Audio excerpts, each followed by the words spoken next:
কোনোবা এখন নাটকৰ দেউতাকৰ চৰিত্ৰত অভিনয় কৰিছিলে সেই দেউতাকৰ এটি সংলাপ এজেড কেৰেক্টাৰটোৰ এটা ডাইলগ খুবেই ভাল লাগে মোক কৈ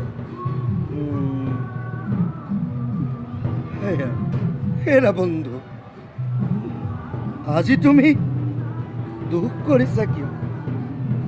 দুখ নকৰিবা তুমি তুমি মোলৈ নোচোৱা কিয় মই জানো দুখ কৰিছোঁ যামগৈ দিয়া যামগৈ বিপদৰ সময়ত তুমি যে আমাক মাত এষাৰ লগাবলৈ আহিছা সেয়াই আমাৰ কাৰণে বহুত বন্ধু যামগৈ দিয়া কিন্তু জীৱনৰ অনাগত দিনবোৰত কেতিয়াবা যদি মোক লগ পোৱা মাত এষাৰ লগাবলৈ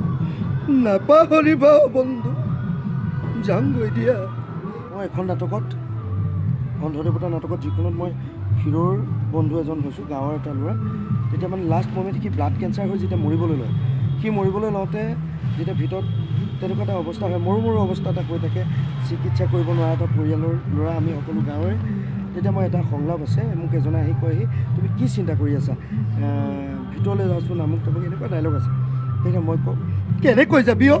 কেনেকৈ যাবি যেতিয়া তাক এখন গৈ উপস্থিত হওঁ তেতিয়াই মোৰ হাতখন সাৱটি ধৰি সি কান্দে ঘৰখনৰ কথা কয় বৰ বেয়া লাগে বৰ বেয়া লাগে ইমানে ঠিক আছে ভাল লাগিল তোমাকো লগ পাই বহুত ভাল লাগিল পুনৰ লগ পোৱাৰ আশা থাকিল নিশ্চয়